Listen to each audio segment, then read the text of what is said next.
जय हिंद दोस्तों। Welcome to AP academy.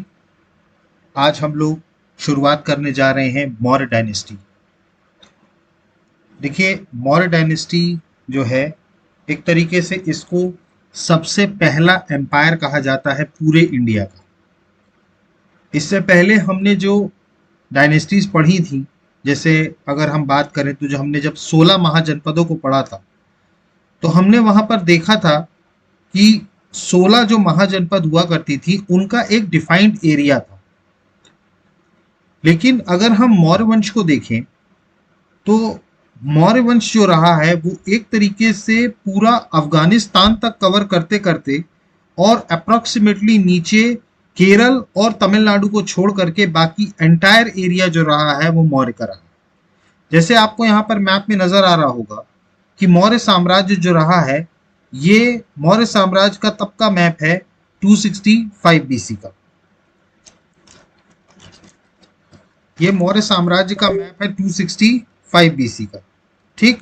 और इसमें अगर आप देखेंगे तो मौर्य साम्राज्य जो है वो पूरा जो है कितना बड़े एरिया में फैला हुआ है। देखिए, यहाँ से अफगानिस्तान से शुरू होता है और ये वेस्ट में अपना बांग्लादेश आज का जो है वहां तक जाता है।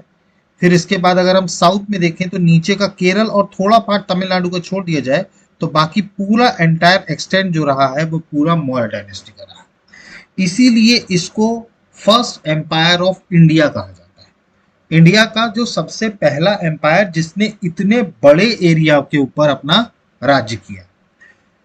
ठीक। अब अगर हम बात करें मौर्य डायनेस्टी की, तो मौर्य डायनेस्टी का जो ड्यूरेशन रहा है, ठीक, अगर हम बात करें मौर्य डायनेस्टी का जो ड्यूरेशन रहा है वो रहा है 323 बीसी से लेके 185 बीसी तक। ये जो है इस टाइम तक जो मौर्य डायनेस्टी है वो रूलिंग करती रही। ठीक। अब अगर हम बात करें मौर्य डायनेस्टी के संस्थापक की, ठीक, तो इसके जो संस्थापक रहे हैं वो रहे हैं चंद्रगुप्त मौर्य। इसके संस्थापक कौन रहे हैं? चंद्रगुप्त मौर्य। ठीक। चंद्रगुप्त मौर्य ने आखिरी जो नंद वंश के राजा थे धनानंद, ठीक, उसको उनको परास्त किया। ठीक। और उसके बाद फिर इन्होंने मौर्य वंश की स्थापना करी। ठीक। चंद्रगुप्त मौर्य जो रहे हैं वो फाउंडर रहे हैं मौर्य डायनेस्टी के।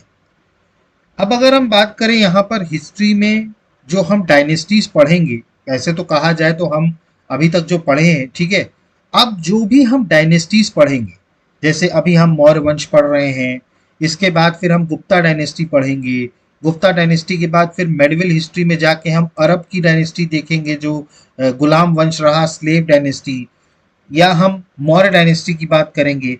मतलब देखिए, जितनी भी डायनेस्टीज हम पढ़ेंगे उसका एक सेट पैटर्न होगा और उस सेट पैटर्न में ही हम पढ़ाई करेंगे।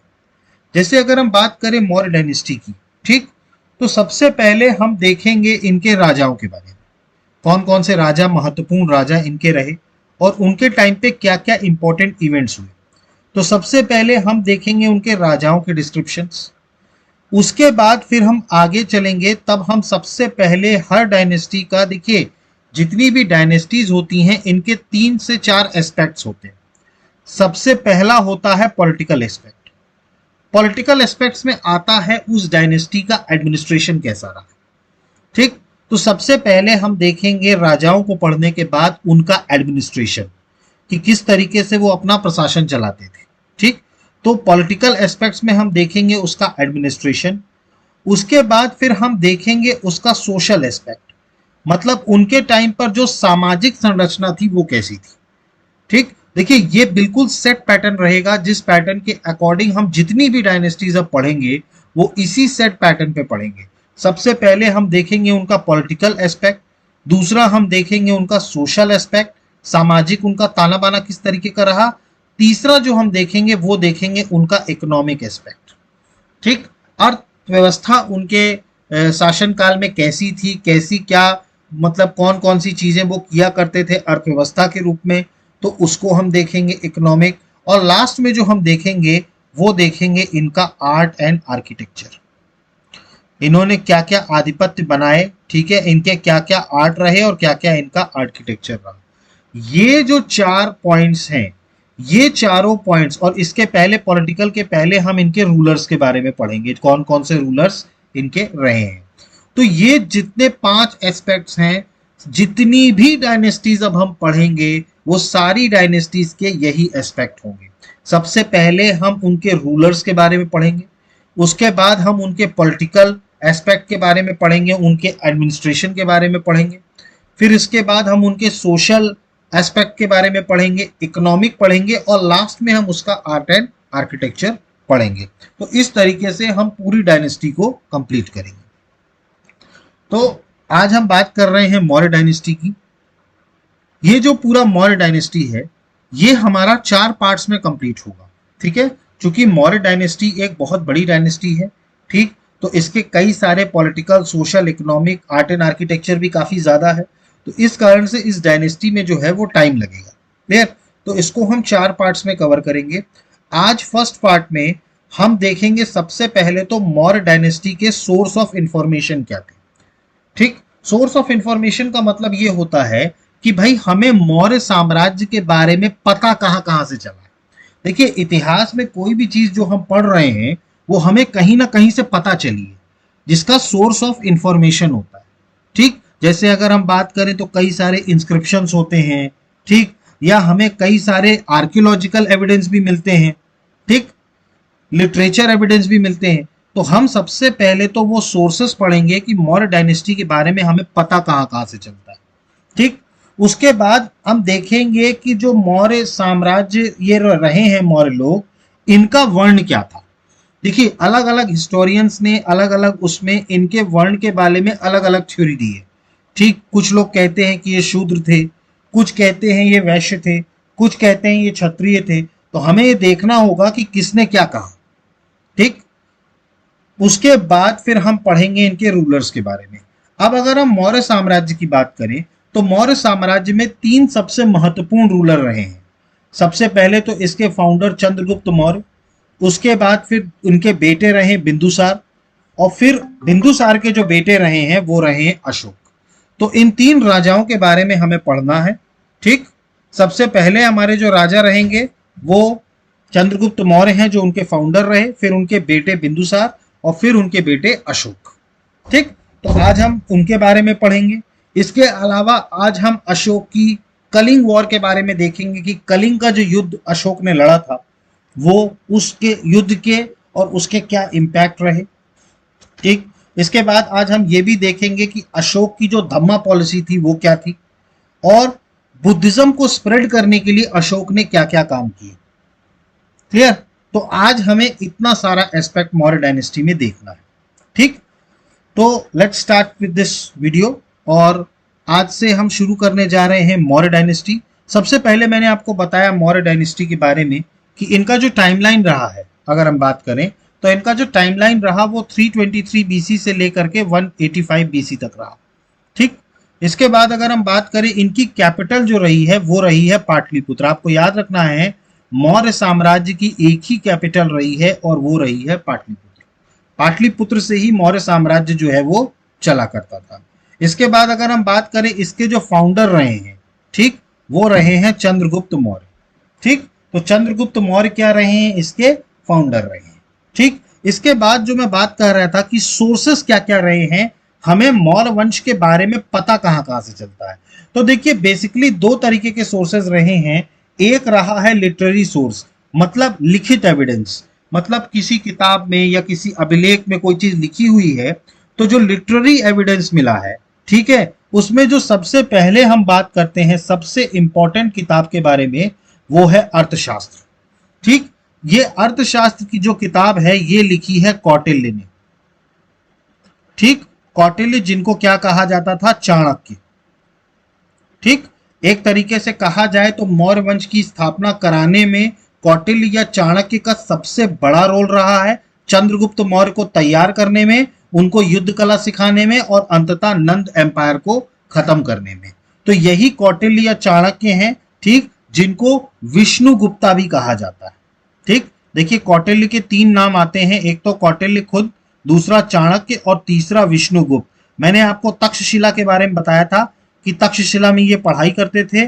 यहाँ पर उनको वहां पर जब अलेक्जेंडर आक्रमण कर रहा था तो उनको वहां से पता चला, वो आते हैं नंद डायनेस्टी के धनानंद के पास, लेकिन धनानंद उनकी बेइज्जती कर देता है, जिसके कारण कौटिल्य ने फिर ये प्रतिज्ञा ली थी वहीं पर कि मैं नंद एम्पायर को पूरी तरीके से समाप्त कर दूंगा। फिर वो चंद्रगुप्त मौर्य को ढूंढते हैं, चंद्रगुप्त मौर्य को प्रशिक्षण दे करके तैयार करते हैं, और अंततः चंद्रगुप्त मौर्य जो हैं वो धनानंद, लास्ट धनानंद जो रूलर रहे धनानंद नंद वंश के, उनको खत्म कर देते हैं और चंद्रगुप्त मौर्य जो है वो राजा बन जाते हैं। और उसी टाइम पर इनके प्रधानमंत्री जो रहते हैं वो कौटिल्य रहते हैं। कौटिल्य एक तरीके से उनके प्रधानमंत्री भी थे। इसके अलावा अपने को जो मौर्य डायनेस्टी के प्रशासन के बारे में जो सबसे ज्यादा जानकारी मिलती है वो मिलती है इंडिका से। ठीक, इंडिका जो किताब हुआ करती थी ये मेगास्थनीज की हुआ करती थी। मेगास्थनीज के बारे में आपको याद रखना है, मेगास्थनीज एक ग्रीक एम्बेसडर थे। एक ग्रीक क्या थे ये? एम्बेसडर थे, जिनको सेलेकस निकेटर ने चंद्रगुप्त मौर्य के कोर्ट में भेजा था। सेलेकस निकेटर कौन थे मैं आपको आगे बताऊंगा, लेकिन सेलेकस निकेटर ने इस एम्बेसडर मेगास्थनीज को भेजा था चंद्रगुप्त मौर्य के कोर्ट में, और मेगास्थनीज ने पाटलिपुत्र में रह करके वहां के प्रशासन के बारे में जो भी चीजें देखी थी, तो इन्होंने अपनी किताब में बेसिकली जो उनका पाटलिपुत्र जो उनकी कैपिटल थी उनके प्रशासन के बारे में अपनी किताब इंडिका में बताया। ठीक, अर्थशास्त्र में तो पूरे मौर्य एम्पायर की जिस भी तरीके की कंडीशन रही वो बताई, लेकिन इंडिका में स्पेशली पाटलिपुत्र में किस तरीके का, एक तरीके से कहा जाए नगर एडमिनिस्ट्रेशन, मतलब जिसे आज हम कहते हैं कि जो है अपना म्यूनिसिपल एडमिनिस्ट्रेशन। ठीक, तो म्यूनिसिपल एडमिनिस्ट्रेशन के बारे में बताया। फिर इसके बाद हमें एक और किताब से पता चलता है मुद्राक्षा। ठीक, मुद्राक्षा, ठीक है, देखिए मुद्राक्षा जो है ये विशाख दत्त की किताब है। ये किसकी किताब है? विशाख दत्त। ठीक, इनसे भी हमें मौर्य साम्राज्य के बारे में पता चलता है। इसके अलावा हमें पुराणों से दीपमीमांसा और महामीमांसा, तो ये सारे लिटरेरी सोर्सेज हैं जहां से हमें मौर्य साम्राज्य के बारे में पता चलता है। अब लिटरेरी सोर्सेज के साथ साथ कुछ आर्कियोलॉजिकल एविडेंस भी रहे हैं। ठीक, आर्कियोलॉजिकल मतलब जो पिलर वगैरह गाड़े जाते थे उसमें जो चीजें लिखी जाती थी, ठीक, तो वो सारी चीजें भी आर्कियोलॉजिकल एविडेंस भी मिले हैं। इसमें बेसिकली हमें अशोका के पिलर्स मिले हैं, अशोका के रॉक एडिक्ट, ठीक, अशोका के पिलर एडिक्ट्स, ये सारी चीजें मिली। इसके अलावा Sohagarh copper plate, Junagadh rock inscription, यहां से भी पता चला है हमें मौर्य एम्पायर के बारे में। तो मौर्य एम्पायर के जो आर्कियोलॉजिकल एविडेंस थे वो थे अशोकन की एडिक्ट्स, इसके अलावा इंस्क्रिप्शन, सोहागौड़ा कॉपर प्लेट और जूनागढ़ इंस्क्रिप्शन के बारे में भी। ठीक है, इसके अलावा हमें कई सारे पंच मार्क कॉइन्स भी मिले हैं। आपको यह भी याद रखना है, पंच मार्क कॉइन्स, सिक्के भी मिले हैं हमें, पंच मार्क कॉइन्स। ठीक है, तो हमें इन सारी चीजों के बारे में, इन सारी चीजों से हमें क्या पता चलता है कि जो मौर्य एम्पायर था वो कैसा था। ठीक, मौर्य एम्पायर के बारे में इन सब जगहों से पता चला। अब देखिए आपको ये पॉइंट याद रखना है, अशोका के एडिक्ट्स को सबसे पहली बार जो पढ़ने वाले थे वो थे जेम्स प्राइसेप। आपको ये नाम याद रखना है, James Prinsep, pre point of view से, one day exam point of view से, कि James Prinsep was the first person who deciphered Ashokan edict. ठीक, तो अशोकन एडिक्ट्स को किसने डेसिफिएट किया था सबसे पहले? जेम्स प्राइसेप। ठीक, इसके बाद हम देखते हैं कि जो वर्ण रहा है मौर्यों का, ठीक है, वो अलग अलग हिस्टोरियंस ने क्या क्या बताया, मतलब कि ये कौन से वर्ण के हुआ करते थे। ठीक, सबसे पहले अगर हम बात करें तो अलग अलग हिस्टोरियंस ने अलग अलग चीजें बताई हैं। अगर हम पुराण की बात करें तो पुराण में माना जाता था ये शूद्र रहे हैं। ठीक, अब इनको शूद्र रहने का कारण क्या बताया गया कि जो चंद्रगुप्त मौर्य रहे हैं, ठीक है, चंद्रगुप्त मौर्य, इनकी जो माता हुआ करती थी उनका नाम था मूरा। मूरा इनकी माता हुआ करती थी और ये एक शूद्र वुमेन थी। ये कौन सी वुमेन थी? एक शूद्र वुमेन थी, शूद्र महिला थी। ठीक है, चंद्रगुप्त मौर्य की जो माता जी थी मूरा, वो क्या थी? एक शूद्र महिला थी, इसीलिए पुराणों में इनको क्या माना गया? शूद्र माना गया। ठीक, इसके बाद अगर हम बात करें जूनागढ़ रॉक इंस्क्रिप्शंस में, तो इसमें इनको वैश्य बताया गया है। क्या बताया गया है इनको? वैश्य। जूनागढ़ रॉक इंस्क्रिप्शन में क्या बताया गया है इनको? वैश्य बताया गया। इसके बाद अगर हम बुद्धिस्ट की बात करें, ठीक है, बुद्धिस्ट की अगर हम बात करें तो बुद्धिस्टों ने इनको साक्या क्लेन का बताया है, जो क्षत्रिय क्लेन था। ठीक, ये साक्या क्लेन आपको याद होगा, गौतम बुद्ध भी इसी क्लेन से आते थे, साक्या क्लेन से। ठीक, तो बुद्धिस्टों ने इनको क्या बताया, क्षत्रिय बताया। ठीक, इसके अलावा एक और चीज है मुद्रा रक्षका। ठीक है, मुद्रा रक्षका अभी हमने देखा था, ठीक, विशाख दत्त की किताब, उसमें इनको कुलहिना बताया गया है। क्या बताया गया है इनको, कुलहिना बताया गया है। तो यहाँ पर अलग अलग हिस्टोरियंस ने अलग अलग चीजें बताई हैं इनके वर्ण सिस्टम से रिलेटेड। तो आपको लेकिन याद रखना है कि किसने क्या बताया है। ऑब्जेक्टिव क्वेश्चंस में ये पूछा जा सकता है कि किसने क्या बताया, कि वर्ण क्या रहा है मौर्यों का। तो पुराणों की बात करें तो शूद्र, जूनागढ़ रॉक इंस्क्रिप्शन की बात करें तो वैश्य, बुद्धिस्ट की बात करें तो सांख्या क्षत्रिय, और मुद्रक्षा की बात करें तो कुलहिना। क्लियर? तो ये थे वर्ण मौर्यंस के। ठीक, तो सबसे पहले हमने उनकी टाइमलाइन देखी, कैपिटल, फिर उसके बाद उनके सोर्सेस देखे, कहाँ कहाँ से इंफॉर्मेशन मिली, और अब हमने देखा जो वर्ण कौन कौन से, किस किस हिस्टोरियंस ने मौर्यों के क्या क्या वर्ण बताए हैं। ठीक, अब इसके बाद हम शुरू करते हैं रूलर्स के बारे में। एक एक करके हम सारे रूलर्स के बारे में कुछ इंपॉर्टेंट पॉइंट्स पढ़ेंगे, आपको वो पॉइंट्स याद रखना है। ठीक, सबसे पहले हम बात करते हैं चंद्रगुप्त मौर्य के बारे में। चंद्रगुप्त मौर्य जो कि मौर्य साम्राज्य के संस्थापक थे, जिनको हम फाउंडर मानते हैं। ठीक, इनका जो टाइमलाइन रहा वो रहा 323 बीसी से 298 बीसी तक। आपको टाइमलाइन याद रखने की जरूरत नहीं है, मैंने सिर्फ इंफॉर्मेशन के लिए टाइमलाइन बताई है। सबसे पहले अगर हम बात करें तो मैंने आपको बताया था कि ये एक मूरा नाम के औरत हुआ करती थी, उसके जन्म हुआ था इनका। ठीक है, मतलब मूरा इनकी माता हुआ करती थी, और ये क्या थी, एक शूद्र महिला थी। ये क्या थी, एक शूद्र महिला। ठीक, अशूद्र वुमन। ठीक, इसके बाद अगर हम बात करें तो इन्होंने ही नंद वंश को खत्म किया। आखिरी जो रूलर थे नंद वंश के, धनानंद, उनको खत्म किया और मौर्य साम्राज्य की स्थापना करी।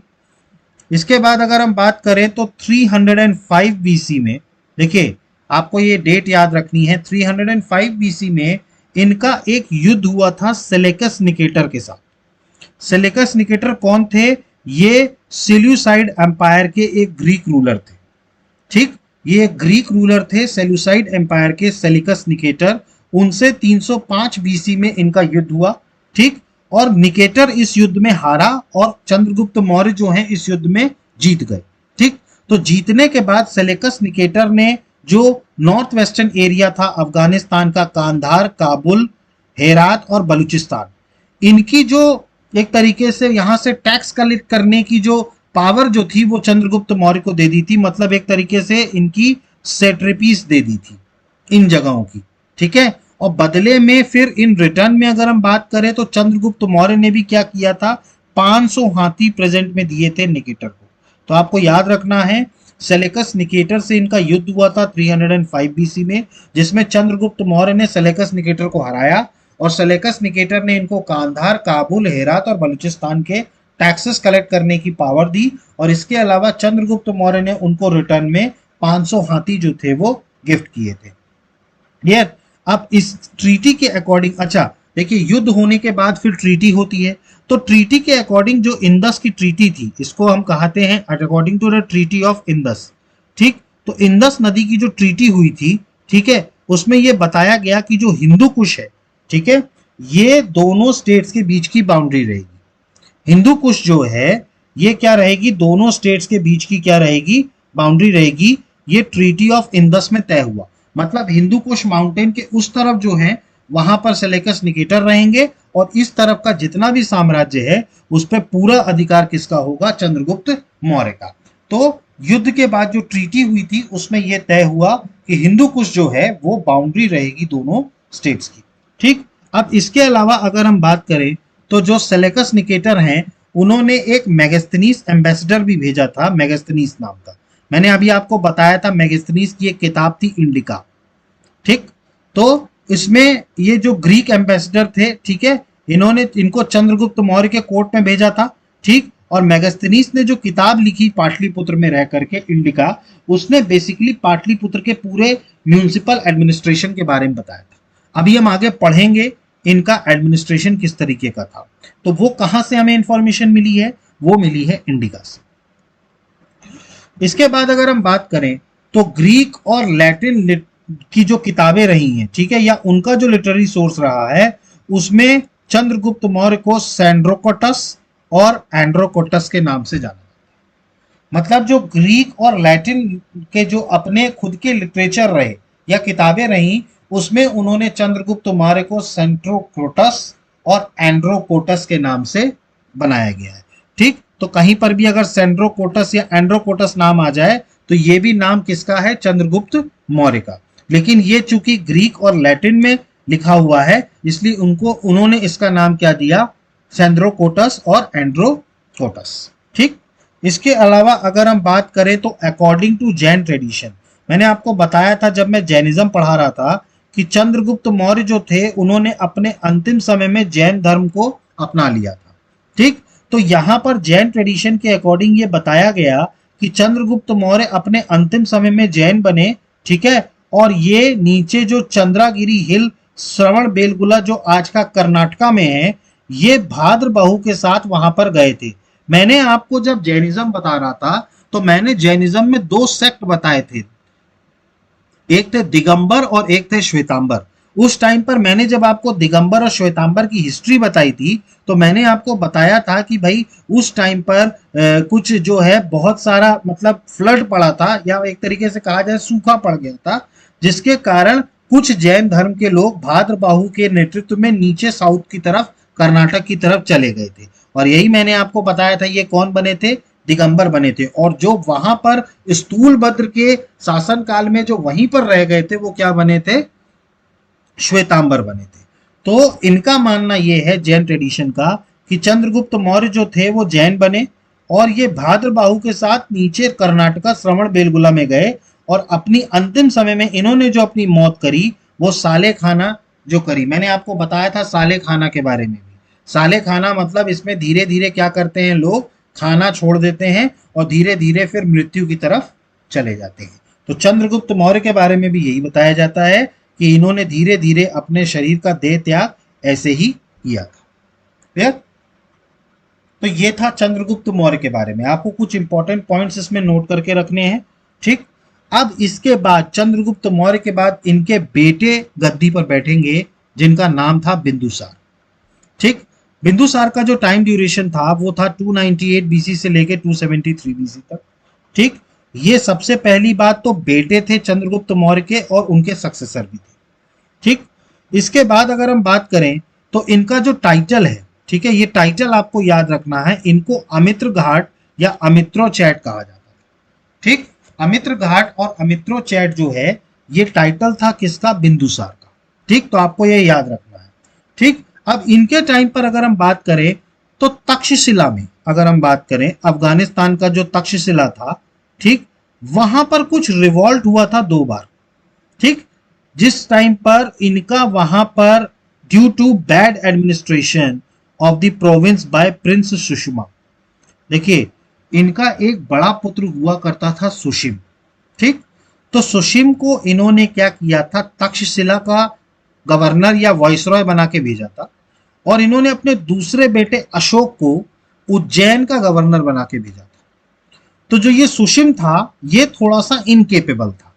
ठीक, तो इनके इसके बैड एडमिनिस्ट्रेशन के कारण तक्षशिला जो एरिया था वहां पर लोगों ने 2 बार रिवोल्ट किया था। बैड एडमिनिस्ट्रेशन किसका था? सुषमा का। ठीक, सुशिम जो था। ठीक, इसके बाद अगर हम बात करें तो इनके समय में 2 फेमस एम्बेसडर इनकी कोर्ट में आए थे। एक था डिमेकस, जिसको एंटियोचस वन, सीरिया का राजा था एंटियोकस वन, उसने भेजा था। किसको भेजा था? डिमेकस को। ठीक, और जो दूसरा हुआ करता था वो डायनोसिस हुआ करता था, इसको प्लोटली में भेजा था फिलैंडेफस ने, इजिप्ट के। ठीक, इजिप्ट के राजा हुआ करते थे टॉलमी फिलैंडेफस। ठीक, इन्होंने भेजा था डायनोसिस को, और डिमेकस को किसने भेजा था? एंटियोस वन ऑफ सीरिया। ये दोनों एम्बेसडर्स के नाम आपको याद रखने हैं, क्योंकि ये एम्बेसडर जो आए थे वो किसके कोर्ट में आए? बिंदुसार के कोर्ट में। और जो मेगास्थनीस आया था, ठीक, वो किसके कोर्ट में आया था? वो चंद्रगुप्त मौर्य के कोर्ट में आया था। ठीक, इसके अलावा अगर हम बात करें तो मैंने आपको बताया था इन्होंने प्रिंस जो इनका बड़ा बेटा था सुशिम, उसको तक्षशिला का वाइसरॉय बनाया था, और अशोक को जो है वो किसका वाइसरॉय बनाया था, उज्जैन का बनाया था। ठीक, तो अशोक को अगर हम बात करें तो बिंदुसार का जब शासन था उस टाइम पर अशोक जो थे वो वाइसरॉय कहाँ के थे, उज्जैन के थे। ठीक, तो उज्जैन के वो वाइसरॉय थे। ठीक है, और इन्होंने यहीं पर उज्जैन में ही अशोक ने उज्जैन के ही एक उद्योग मतलब उज्जैन के ही एक व्यापारी की बेटी से शादी की थी। ठीक है, जिनके बारे में हम पढ़ेंगे आगे, जिनका नाम था महादेवी। ठीक, तो अशोक जो हैं वो कहाँ के गवर्नर थे, उज्जैन के। इसके बाद अगर हम बात करें तो ही पैट्रोनाइज आजीविका सेक्ट। आजीविका सेक्ट को पैट्रोनाइज करने वाले जो थे वो थे बिंदुसार। ठीक, तो बिंदुसार के बारे में आपको एक तो इनका टाइटल याद रखना है, अमित्र घाट या अमित्रोचैट। ठीक, इनके समय में जो दो एम्बेसडर आए, डेमेकस और डायनोसिस, और इन्होंने सुशिम को जो उनके बड़े बेटे थे उनको तक्षशिला का गवर्नर बनाया, और जो अशोक थे उनको कहाँ का गवर्नर बनाया, उज्जैन का बनाया। और एक किसको पैट्रोनाइज किया था इन्होंने, आजीविका सेक्ट को। क्लियर। अब इसके बाद बिंदुसार के बाद जो अगले राजा बनते हैं, जो एक तरीके से मौर्य एम्पायर के ही नहीं पूरे देश के सबसे ग्रेटेस्ट ऑफ ग्रेटेस्ट राजा के रूप में माने जाते हैं, वो थे अशोक। ठीक, अशोक का जो कार्यकाल था वो था 273 बीसी से लेकर के 232 बीसी तक। ठीक, अशोक का जो कार्यकाल था वो था 273 बीसी से लेकर के 232 बीसी तक। अब अशोक की अगर हम बात करें तो अशोक का जो he was the greatest ruler of Maurya dynasty. Maurya dynasty के सबसे एक तरीके से कहा जाए सबसे ग्रेटेस्ट रूलर के रूप में अशोक माने जाते हैं। अशोक के समय में एक तरीके से कहा जाता है कि 16 जो महाजनपद हुआ करती थी उनमें 16 में से 14 महाजनपद तो अशोक ने जीत ली थी। मतलब अशोक जिस टाइम राजा था उस टाइम पर 14 महाजनपद जो थी वो अशोक के अंडर में थी। ठीक, तो ये बहुत ही ज्यादा ग्रेटेस्ट रूलर माने जाते हैं मौर्य डायनेस्टी के। इनका जो कोरोनेशन हुआ आपको याद रखना है वो पाटलिपुत्र में हुआ 269 बीसी में। ठीक, देखिए इनका ड्यूरेशन 273 बीसी से बताया जाता है, लेकिन शुरू में इनकी अपने भाइयों से युद्ध चल रहे थे जिसके कारण इनका जो फाइनल में जो कोरोनेशन हुआ वो 269 बीसी में हुआ। ठीक, तो आपको कोरोनेशन याद रखना है, और कोरोनेशन ही एक तरीके से माना जाता है कि राजा का असली जो कार्यकाल शुरू होता है वो उसके कोरोनेशन से होता है। तो कोरोनेशन जो उनका हुआ था वो 269 बीसी में हुआ था पाटलिपुत्र में। इसके अलावा बात करें तो इन्होंने शादी की महादेवी से। ये मैंने आपको बताया था, ये जो महादेवी थी ये विदिशा के एक व्यापारी की बेटी थी। ठीक, व्यापारी की बेटी थी जिनसे इन्होंने शादी करी थी। ठीक, महादेवी, ये विदिशा जो था वहां के एक व्यापारी की बेटी थी महादेवी जिनसे इन्होंने शादी करी थी। ठीक, इसके बाद बात करें तो इनके दो बच्चे थे, एक लड़की थी संघमित्रा और एक लड़का था महेंद्र। ठीक, इन्होंने अपने दोनों बच्चों को साउथ में श्रीलंका भेजा था बुद्धिज्म के प्रचार के लिए। बुद्धिज्म के प्रचार प्रसार के लिए जो साउथ में भेजा था अशोक ने वो संघमित्रा और महेंद्र को भेजा था। ठीक, तो संघमित्रा और महेंद्र ने भी जो इनके बच्चे थे उन्होंने भी अशोक की हेल्प करी थी बुद्धिज्म को स्प्रेड करने में। ठीक, और जो अशोक की जिंदगी का सबसे इंपॉर्टेंट चीज है वो है अशोक ने कलिंग का युद्ध लड़ा था। अशोक ने एक ही सबसे बड़ा युद्ध जो लड़ा था वो कलिंग का युद्ध लड़ा था 261 बीसी में, और कलिंग के युद्ध के बाद ही अशोक की जिंदगी पूरी तरीके से बदल गई थी। ठीक, अब आगे हम देखेंगे कि कलिंग युद्ध क्या हुआ था, कलिंग युद्ध में क्या क्या हुआ था। तो इन्होंने जो कलिंग का युद्ध लड़ा वो 261 बीसी में लड़ा।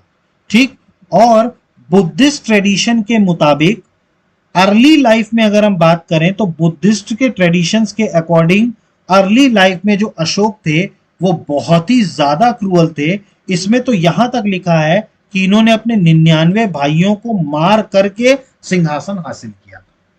अशोक के बारे में बताते हैं कि इनिशियल लेवल पर अशोक जो थे वो बहुत ज्यादा क्रूअल थे अकॉर्डिंग टू बुद्धिस्ट टेक्स्ट, और इनका मानना था कि अशोक ने अपने 99 भाइयों को मार के और उसके बाद वो गद्दी पर बैठे थे।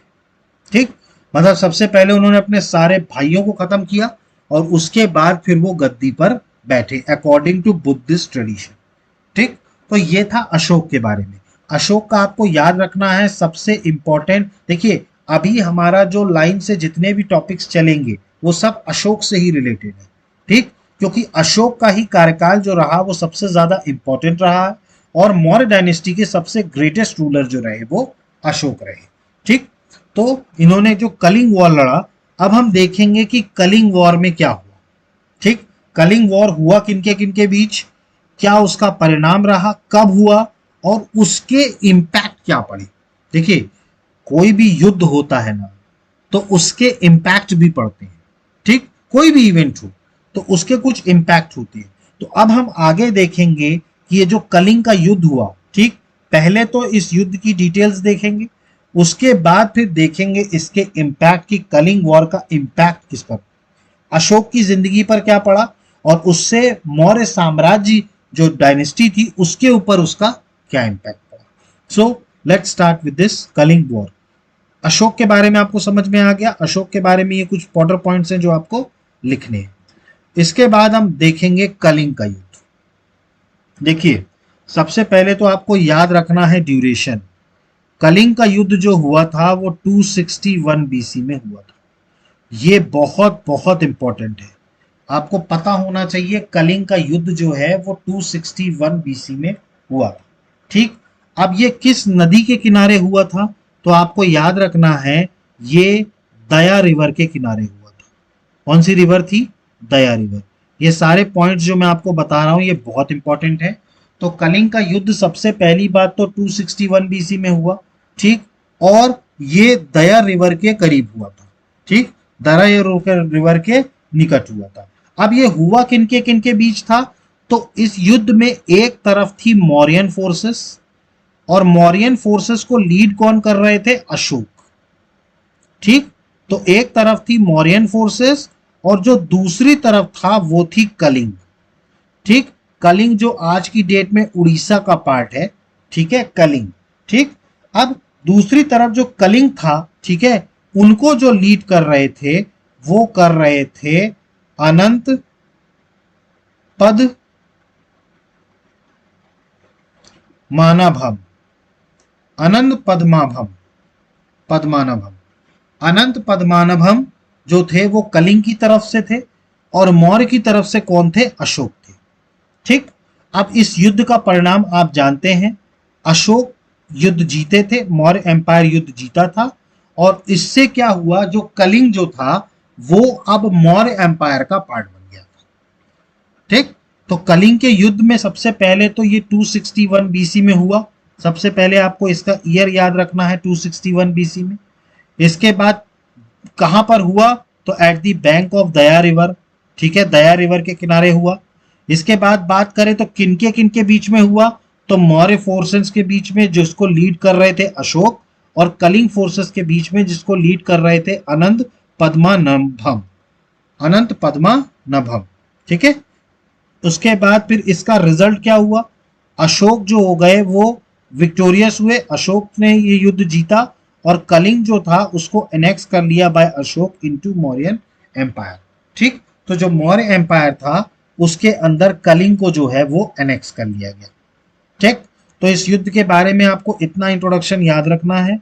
देखिए कोई भी युद्ध हो सबसे पहले तो उसका ड्यूरेशन याद रखना है, कब हुआ, कहां हुआ, किनके बीच हुआ और परिणाम क्या रहा, बस युद्ध के बारे में आपको इतनी ही चीजें याद रखने की जरूरत है, कब हुआ, कहां हुआ, किनके बीच हुआ और परिणाम क्या रहा।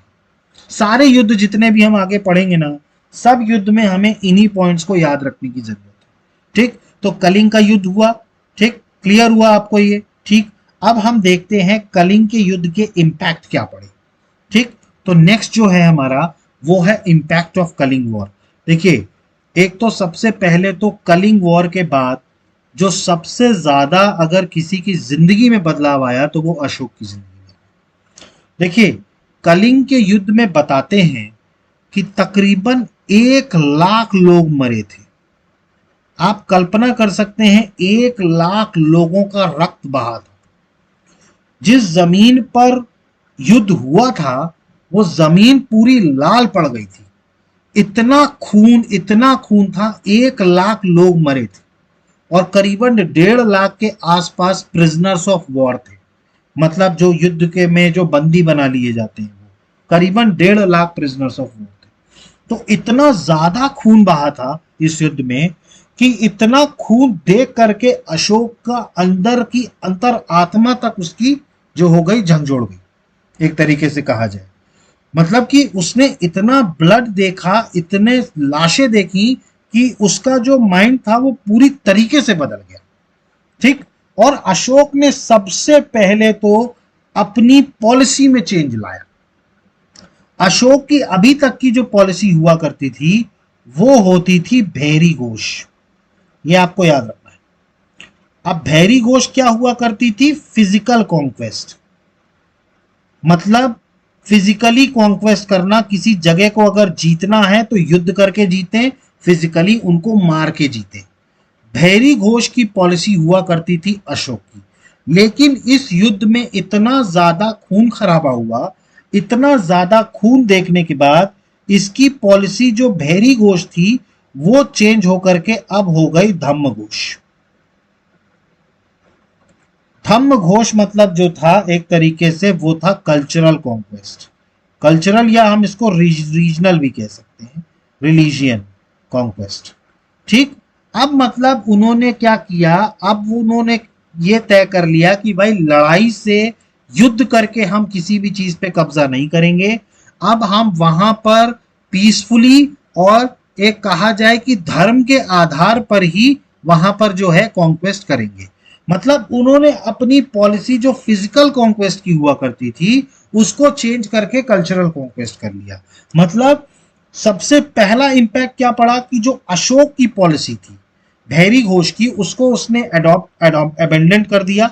मतलब अब वो किसी भी युद्ध में पार्टिसिपेट नहीं करेगा, ना ही किसी जगह को युद्ध के आधार पर वो करेगा।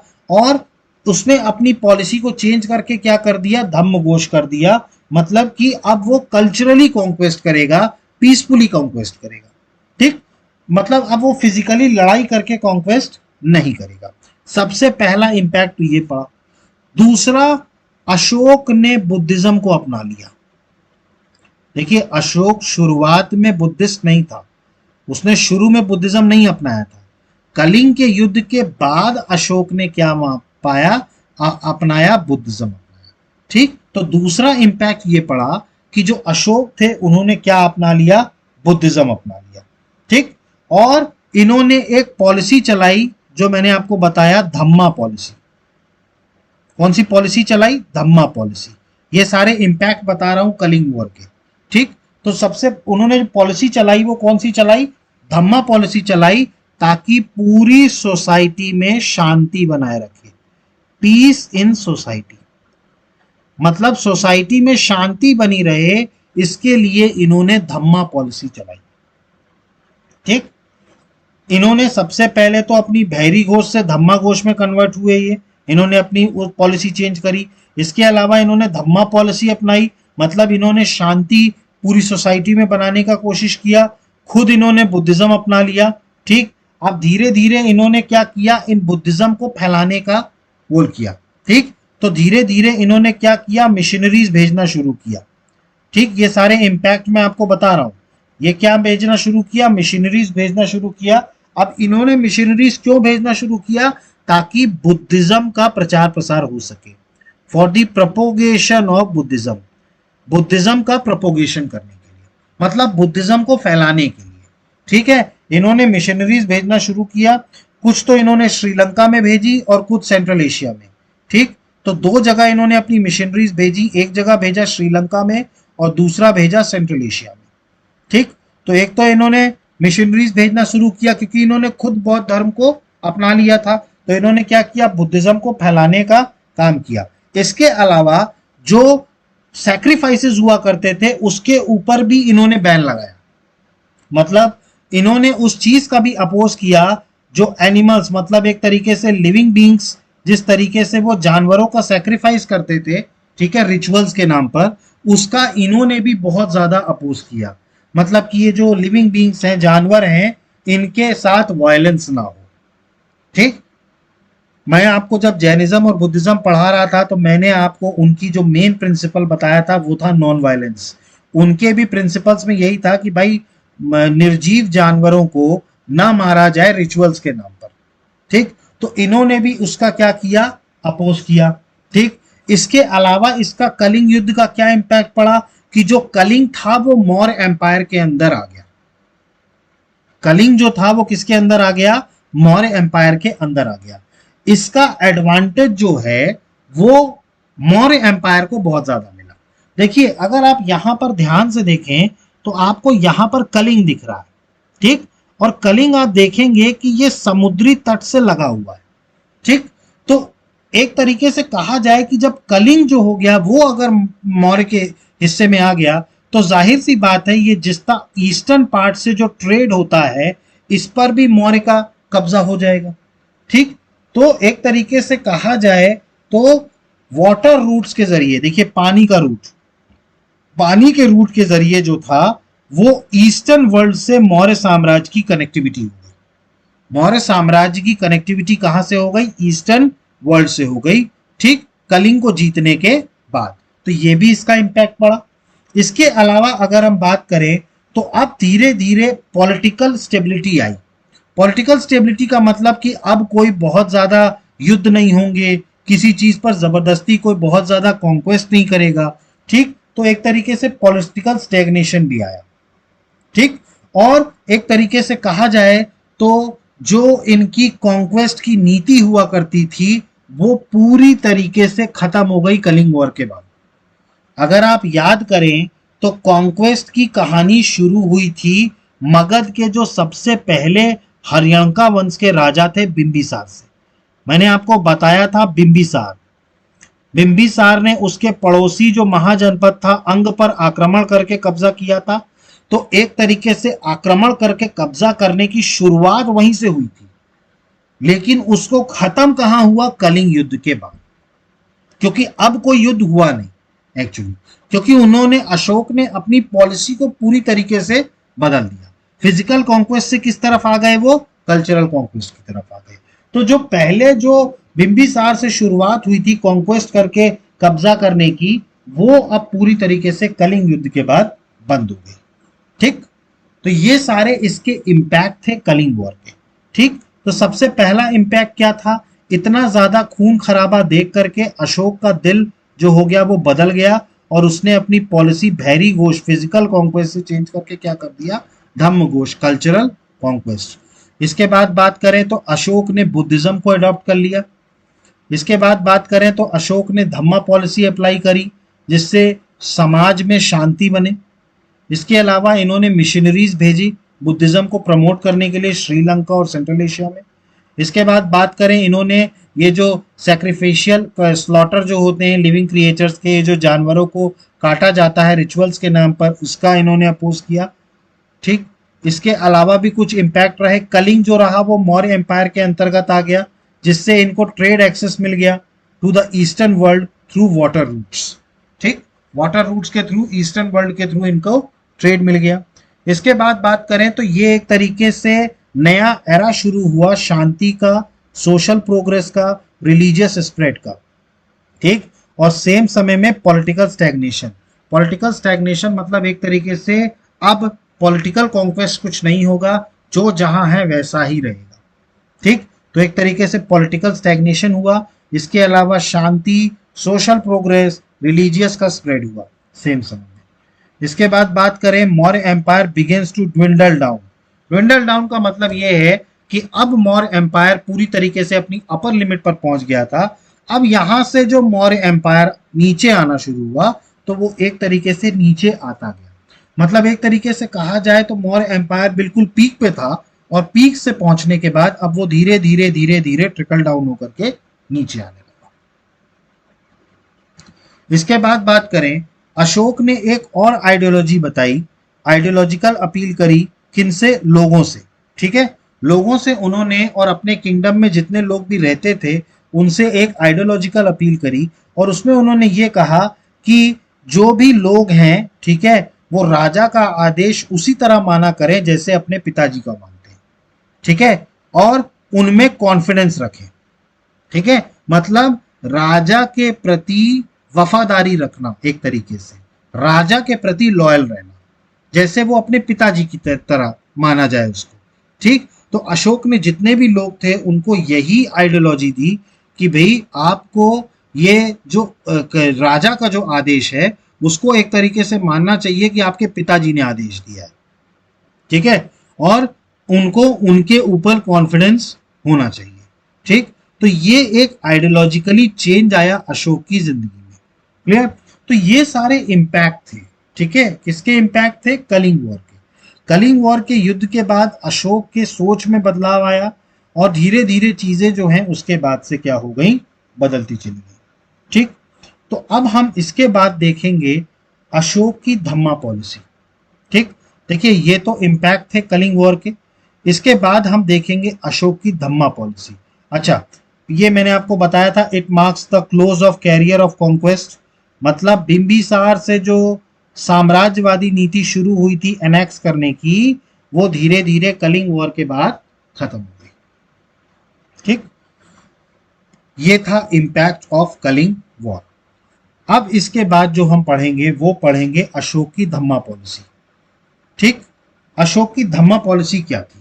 मैंने अभी आपको बताया कि अशोक ने जो धम्मा पॉलिसी अपनाई थी, इसके पीछे का कारण था समाज में, या हम कहें सोसाइटी में शांति बहाली, सोसाइटी में पीस रखना। ये इसका अल्टीमेट एम था धम्मा पॉलिसी का, कि जो हमारा सोशल है, ठीक है, सोसाइटी है, उसमें शांति बनी रहे। धम्मा पॉलिसी का जो एक तरीके से कहा जाए तो जो क्रंच अगर माना जाए तो वो था peace in the society, society में शांति बहाली। ये था धम्मा पॉलिसी का, अशोक का। ठीक, अब अगर हम बात करें इसमें आगे धम्मा पॉलिसी में अशोक ने क्या क्या कहा, तो इसमें जो दूसरा पॉइंट है, देखिए पहला पॉइंट तो ये था कि समाज में शांति बने, धम्मा पॉलिसी की पहला पॉइंट ये दिया। इसके अलावा इन्होंने कहा कि आप अपने पेरेंट्स की इज्जत करें। ठीक, मतलब आप अपने पेरेंट्स का कहा माने, अपने पेरेंट्स की इज्जत करें। इसके अलावा आप ब्राह्मण की इज्जत करें, ब्राह्मण और बुद्धिस्ट, जितने भी बुद्धिस्ट मॉन्क्स थे, ठीक है, और ब्राह्मण, इनकी इज्जत करें। यह धम्मा पॉलिसी का दूसरा पॉइंट था। एक तो सबसे पहली बात अपने माँ बाप की बात माने, दूसरा ब्राह्मणों की रिस्पेक्ट करें, बुद्धिस्ट मॉन्क्स की रिस्पेक्ट करें, और जो गुलाम हैं, ठीक है, स्लेव्स हैं या सर्वेंट हैं, अगर हम बात करें स्लेव्स और सर्वेंट की तरफ थोड़ी नरमी बरतें। ठीक है, मतलब उनको प्रति दया रखें, जो स्लेव्स हैं, जो गुलाम हैं, या जो सर्वेंट हैं, नौकर हैं, उनके प्रति दया रखें। तो धम्मा पॉलिसी का पहला पॉइंट था समाज में शांति बने। दूसरा था कि भाई पेरेंट्स की बातों को आप माने, अपने ब्राह्मणों की इज्जत करें, बुद्धिस्ट मॉन्क्स की इज्जत करें, और दया भावना रखें गुलामों और नौकरों के ऊपर, स्लेव्स और सर्वेंट्स के ऊपर दया भावना रखें। तो ये जो था धम्मा पॉलिसी का दूसरा पॉइंट। अब इसके अलावा धम्मा पॉलिसी में इन्होंने जानवरों के लिए भी एक चीज बताई, एम्फेसाइज किया जानवरों के लिए कि जानवरों को मारा ना जाए। मतलब जो रिचुअल्स के नाम पर जो जानवरों को मार दिया जाता है, उनको मारा ना जाए। उनके लिए एक स्लोगन दिया, to live and let live, मतलब जियो और जीने दो। क्लियर, तो एनिमल्स को जो मारा जा रहा था रिचुअल्स के नाम पर, इसका भी धम्मा पॉलिसी में क्या किया गया, विरोध किया गया, और उनको मतलब एक तरीके से कहा गया। अब इन्होंने उसके बाद ये कहा कि अगर लोग इन सारी चीजों को फॉलो करते हैं तो वो कहां जाएंगे, हेवन में, मतलब स्वर्ग जाएंगे एक तरीके से। अकॉर्डिंग टू धम्मा पॉलिसी उन्होंने ये कहा कि अगर लोग इन सारी चीजों को अच्छे तरीके से मानते हैं और अगर अपने बिहेवियर में अच्छाई लाते हैं तो वो स्वर्ग जाएंगे। ये धम्मा पॉलिसी में था। ठीक, अब इस धम्मा पॉलिसी का इम्पैक्ट ऐसा पड़ा कि जो हंटर्स या फिशरमैन हुआ करते थे उस टाइम पर, जो हंटर्स और जो फिशरमैन मतलब जो शिकारी लोग जो हुआ करते थे या जो मछली पालन किया करते थे, उन्होंने धीरे धीरे किलिंग्स जो थी एनिमल्स की, उनको छोड़ दिया। मतलब उसको बंद कर दिया, ठीक। और वो क्या करने लगे, वो एग्रीकल्चर की तरफ चले गए, मतलब वो अब कृषि करने लगे, ठीक है।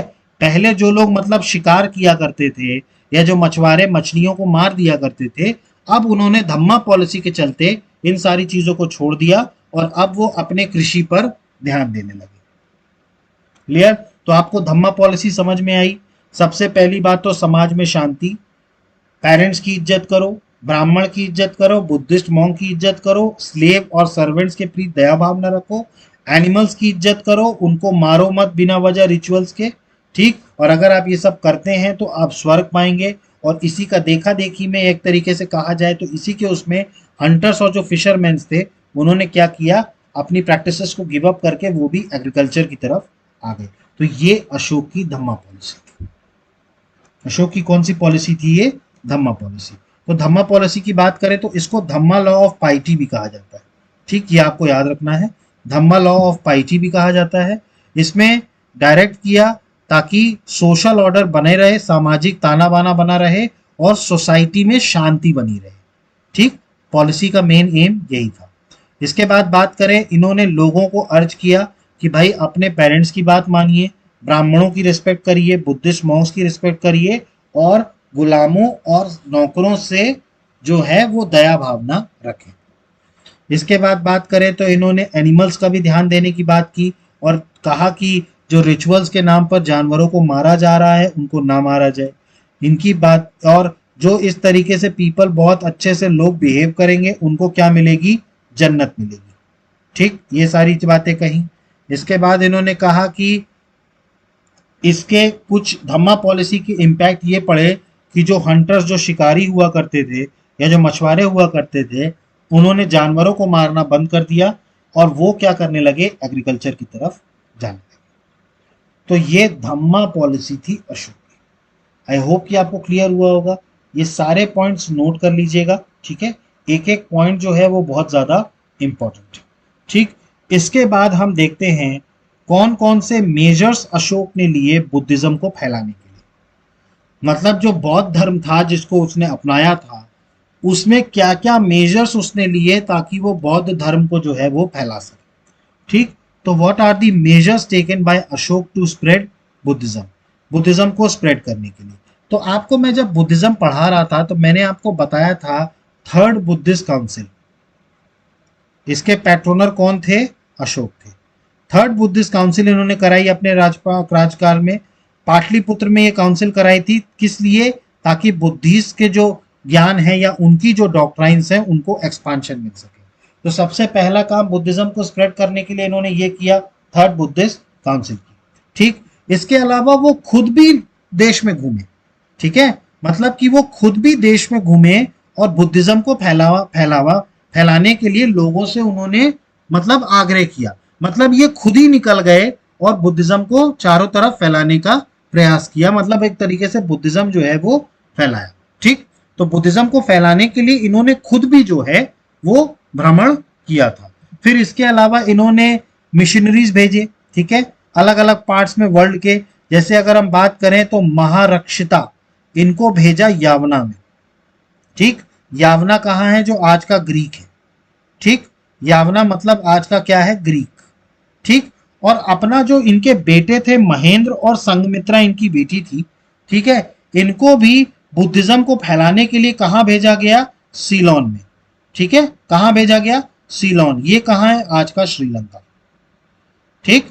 तो श्रीलंका में बेसिकली बौद्ध धर्म को फैलाने के लिए कौन गया था, अशोक के बेटे और बेटी महेंद्र और संघमित्रा, ठीक। तो ये सेलोन में गए थे श्रीलंका में, ठीक। तो इन्होंने बौद्ध धर्म को फैलाने के लिए सिर्फ खुद ही नहीं गए, इन्होंने अपने साथ कुछ मिशनरीज को भी भेजा, ठीक। इसके अलावा इन्होंने एक लोगों को अपॉइंट किया गया एज अ धम्म महामत्रास।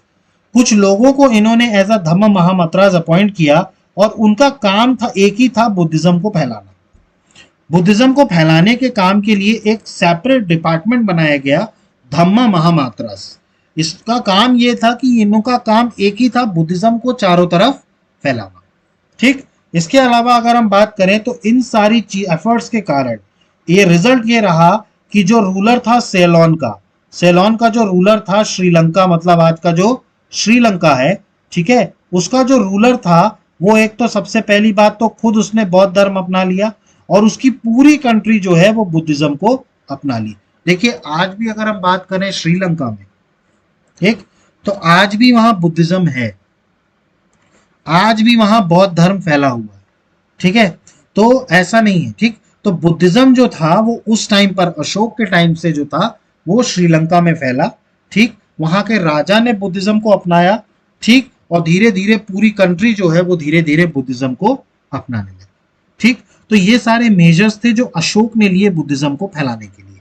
सबसे पहले तो इन्होंने थर्ड बुद्धिस्ट काउंसिल कराई, ये खुद ही निकल पड़े बुद्धिज्म को फैलाने के लिए। इन्होंने अपने बेटा बेटी को भेजा श्रीलंका सेलोन में, महारक्षिता को भेजा, इन्होंने एक सेपरेट डिपार्टमेंट बना दिया जिनका काम था बौद्ध धर्म को फैलाना, ठीक। और इसका रिजल्ट ये हुआ कि सेलोन के जो राजा थे श्रीलंका के, उन्होंने बौद्ध धर्म अपनाया और उनकी पूरी कंट्री ने बुद्धिज्म को अपना लिया, ठीक है। तो ये सारे मेजर्स थे जो अशोक ने लिए थे बुद्धिज्म के, ठीक। अब इसके बाद हम देखते हैं जो लेटर मौर्य रूलर्स थे उनके बारे में। देखिए अभी तक हमने जो मौर्य के रूलर्स के बारे में पढ़ा वो चंद्रगुप्त मौर्य के बारे में, बिंदुसार और अशोक के बारे में, ठीक। अब इसके बाद अशोक की मृत्यु के बाद, अशोक की मृत्यु के बाद जो लास्ट लेवल पर जो मौर्य रूलर्स रहे हैं वो सारे बड़े कमजोर रूलर्स रहे। देखिए मौर्य एम्पायर का खत्म होने का एक कारण और भी था कि अशोक के जो सक्सेसर्स थे वो कमजोर थे, ठीक। देखिए जब राजा कमजोर होता है ना, तो आप सोचिए अशोक जिसका इतना बड़ा साम्राज्य था और वो अकेले उसको संभाल लेता था, लेकिन जो उसके सक्सेसर हुए वो कहीं ना कहीं वीक हुए, जिसके कारण मौर्य साम्राज्य धीरे धीरे खत्म हुआ और अंततः 185 बीसी में आकर के मौर्य साम्राज्य पूरी तरीके से खत्म हो गया। अब अगर हम लास्ट रूलर्स की बात करें तो अशोक की डेथ के बाद मौर्य एम्पायर दो पार्ट में डिवाइड हो गया, ठीक। सबसे पहला वेस्टर्न पार्ट जहां से रूल कर रहा था कुणाल, ठीक, ये अशोक का बेटा था, ठीक। और दूसरी तरफ अशोक का एक और बेटा था दशरथ जो ईस्टर्न पार्ट से रूल कर रहा था, ठीक। तो एक था वेस्टर्न पार्ट में कुणाल और ईस्टर्न पार्ट में जो रूल कर रहा था वो कौन कर रहा था, दशरथ कर रहा था, ठीक। अब अगर हम मौर्य साम्राज्य के सबसे लास्ट रूलर की बात करें तो वो था बृहद्रथ। देखिए आपको याद रखना है बृहद्रथ। देखिए मैंने आपको बताया था कि रूलर्स में आपको पहला रूलर और आखिरी रूलर इनके नाम याद होने चाहिए। तो जो लास्ट रूलर था मौर्य एम्पायर का वो था बृहद्रथ, जिसको असैसिनेट किया था 185 बीसी में। मतलब इसको क्या किया था, इसका जो कमांडर इन चीफ था पुष्यमित्र सुंग, ठीक, ये किसका कमांडर इन चीफ था, बृहद्रथ का। उसने इसको मारा 185 बीसी में और वहां से पुष्यमित्र सुंग ने जो नई डायनेस्टी बनाई वो कौन सी डायनेस्टी बनाई, शुंग वंश की। तो मौर्य साम्राज्य के बाद जो अगली साम्राज्य जिसने रूल करना शुरू किया वो कौन सा था, सुंग वंश, जिसके संस्थापक कौन थे, पुष्यमित्र सुंग, और ये कमांडर इन चीफ थे लास्ट मौर्यन रूलर के बृहद्रथ। यहां पर आकर के हमारा आज का पार्ट खत्म होता है। आज के पार्ट में हमने मौर्य एम्पायर के सोर्सेस पढ़े, हमने चंद्रगुप्त मौर्य के बारे में पढ़ा, बिंदुसार के बारे में पढ़ा, अशोक के बारे में पढ़ा, अशोक की धम्मा पॉलिसी देखी, उसका इम्पैक्ट देखा, किस तरीके का इम्पैक्ट रहा, ठीक। उसने बुद्धिज्म को किस तरीके से फैलाया, कलिंग वॉर के बारे में पढ़ा, कलिंग के इम्पैक्ट देखे, ठीक। और लास्ट लेटर मौर्यन रूलर्स के बारे में पढ़ा। अब इसके आगे जो हम पढ़ेंगे वो पढ़ेंगे मौर्य एडमिनिस्ट्रेशन के बारे में। तो जो कल की पूरी क्लास होगी, ठीक, वो होगी पूरी मौर्य एडमिनिस्ट्रेशन के ऊपर। हम देखेंगे कि इनकी ब्यूरोक्रेसी में कौन कौन था, ठीक, अलग अलग इनके जो किंग के जो मंत्री हुआ करते थे उनके क्या क्या काम हुआ करते थे, क्या क्या नाम हुआ करते थे, ठीक, इनके प्रोविंसेस कितने हुआ करते थे, ठीक। तो ये सारी चीजें जो हैं वो हम आगे पढ़ेंगे। तो आई होप कि आपको हमारा जितना भी पढ़ाया हुआ है वो समझ में आ रहा होगा। अगर आपको कोई भी डाउट उठता है तो प्लीज़ कमेंट बॉक्स में मेंशन कीजिए, अदरवाइज हमारे चैनल को लाइक कीजिए, सब्सक्राइब कीजिए और मैक्सिमम से मैक्सिमम शेयर कीजिए। So guys, thank you, have a good day, जय हिंद, नमस्कार।